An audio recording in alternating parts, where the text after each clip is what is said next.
This volume problem is given to you in your book in this form.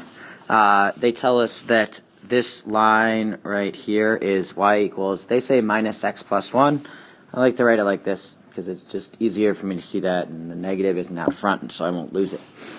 Anyway, this thing is going to revolve around the x-axis like that.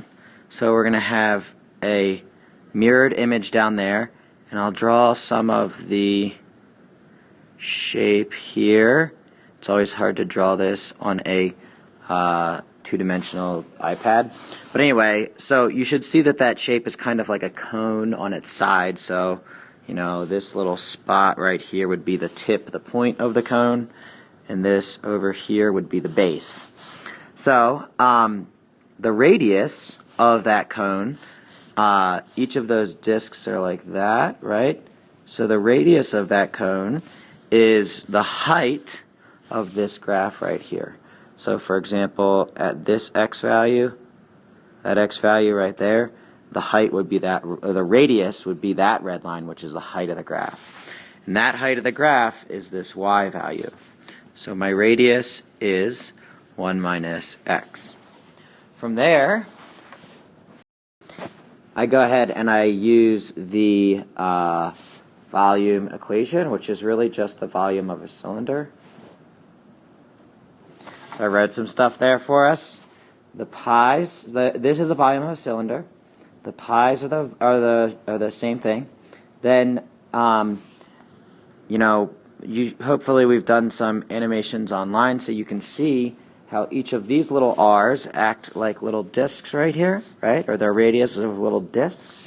And I'm doing pi r squared times the height, and the height is that dx, you know? That's this little gap right here. So now I just plug in the numbers that I have here. So r is 1 minus x. So I get, my volume is pi times integral 0. Oh, and I guess I should talk about why we take the integral from 0 to 1. Well, I'm going dx because these are my slices, and you should see that those slices have a width of that x. And then my starting x value is 0, right, the origin there, and I go out to this spot right here. And that spot, well, since we're on the line y equals x or 1 minus x, that area, or that spot right there, is 1. So I'm starting at 0 and going to 1. If this thing extended out further this way, like maybe out to -2 or something like that, then I would change that to a -2. This thing, because of the nature of the graph, is going to stop at 1 because otherwise I would start taking like a weird other area piece over here, and that's not what I'm trying to do. Anyway, so I get 1 minus x squared. The 1 minus x replaces the r, and then I get a dx. So I get pi times integral.